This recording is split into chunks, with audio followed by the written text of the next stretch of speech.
Alright, so today we're gonna model. Well, this is more of a speed model. Well, it's not. It took me an hour and a half, so it's not really a speed model. But anyway, we're modeling Final Fantasy X's Brotherhood. So the way I did this was I first had to start by doing the hardest part, which was the cloth at the end of the handle. And the way I did that was by taking a plane, extruding it, subdividing it, and then generating a shape to generate the right kind of wrinkle. This ended up being a cylinder, as you'll see in about 4 minutes. That's 40 minutes in real time. I spent a little under 40% of the time modeling this entire sword was just on the cloth. Here I was experimenting with cones and cylinders in order to properly deform the plane in order to get it to look similar to the cloth. Eventually, as you're going to see later, what ended up working was a horizontal cylinder. And yeah, so here I'm doing upright cones, which are just in the wrong orientation. As you can see, the physics simulation isn't perfect, and I'm not really too experienced with it, so I didn't know how to get it to work perfectly. If the base is too thick, the top of the cloth isn't right, but if it's too thin, as in the original image, it just slides through, and that doesn't really work very well either. So yeah, you're just gonna see me fail over and over again. This one wasn't. I was getting the idea here. This is kind of close, but as you can see, the cloth is a little too kind of messy here. Here I tried modeling the cone after the original shape, and then trying to use that.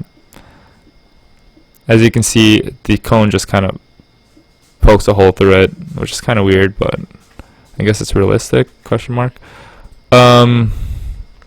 Alright, guess I'll just talk about my day or something.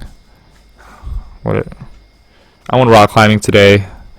It was pretty cool. I messed up my hands real nice, and my elbow started hurting. This render took a while. Yesterday I got my Noxious Scythe on RuneScape, 178 mil. That was really nice. Here I tried sticking a Taurus onto it in order to kind of like stop it like halfway through.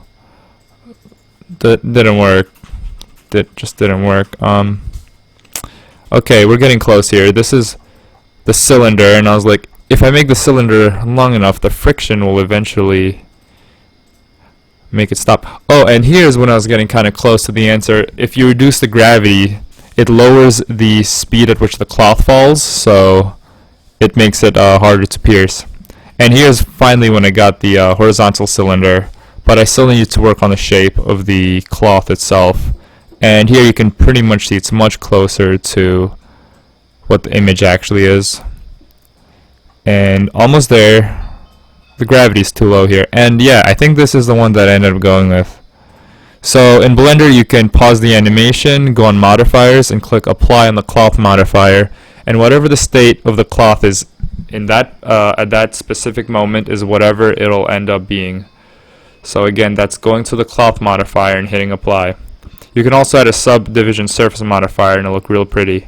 Here I kind of try to rotate the cloth a little bit so that it matched up with the original image, in which the ends of the cloths were a little offset. Kind of worked. It looked really nice. I was really happy with this. And now we can actually get to modeling the rest of the sword, which was nice.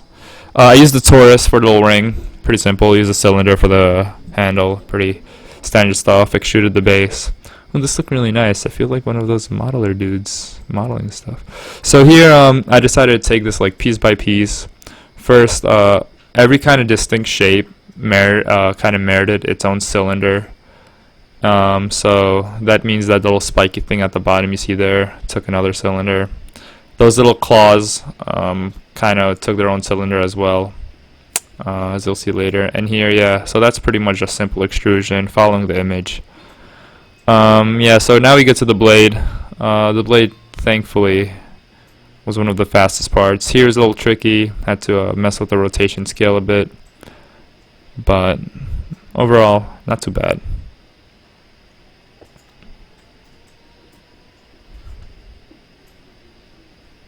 Yeah, I saw the new Invader Zim movie on Netflix. Highly recommend.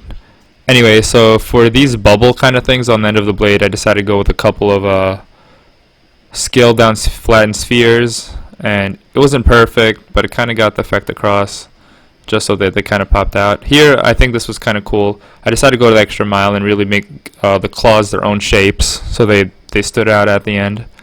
And you can see here, I'm also making another cylinder and extruding it for this section here. And yeah, so again, messing with the scale, the location. And here I got kind of lazy and decided to just go with the same cylinder. It's not too noticeable, though, in the final result. And yeah, wow. Look at me go. Yeah.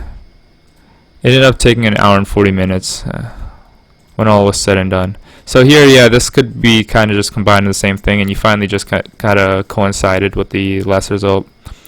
These little, I don't know, they almost look like tiny like kunais. I just took a square, flattened it for the blade, and extruded it. And then you just scale that down, scale the other one to 0, add a cylinder, duplicate it. Pretty straightforward. And here, yeah, most of the modeling is done. Finessed the claws a little bit, and it was time. Yeah, I thickened the blade here. It's a little thin. Messed around some of the proportions, made it look better. Yeah. Here I kind of was messing around with the camera, trying to get a good camera angle. Learned there was a shortcut in Blender to do that. This one I was googling stuff, so you can't see the Blender window. So yeah, lights are off. Don't worry, I should find the answer soon. There we go. So this is the object without any mesh. So it looks pretty good already. It's not too bad, but could still be improved a bit. Oh yeah, so I pressed F12 to render it. And then apparently this overlays the Blender window in the recording software, so this is all you're going to see for a bit. Some valuable editing going on here. So it's kind of sad that you guys are going to miss it.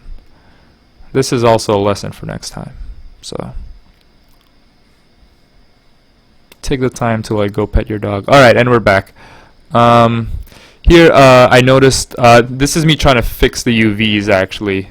So I noticed that the UVs on the image, especially for the bubbles, were kind of like white. So I had to go to edit mode, press A to select all the objects, and then press P to separate by loose parts. And this way I was able to individually customize the UVs.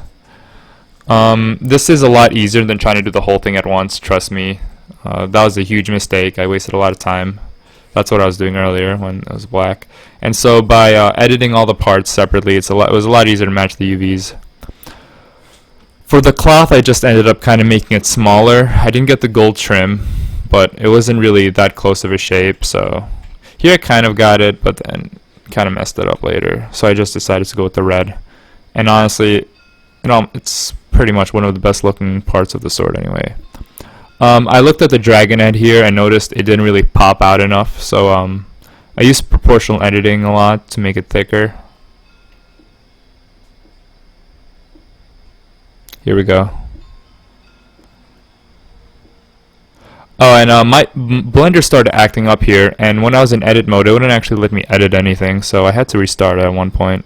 Probably because I was going on for an hour. Yeah, I think this is where I restarted. It's kind of frustrating. Anyway, here we go. So this is when I make the head kind of thick, and makes it pop out a lot more. I think it looks a lot better.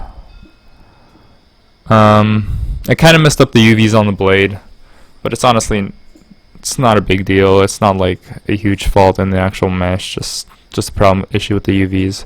Yeah, so here I thinned that out a bit, which got accidentally thickened, saving the work. And yeah, we're almost to the end here. Pretty exciting. This is a rendered result. I think it looks pretty nice.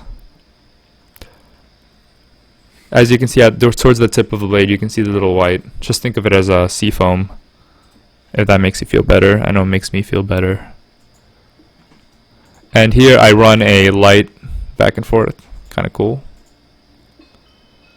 And I think that's pretty much it. Alright.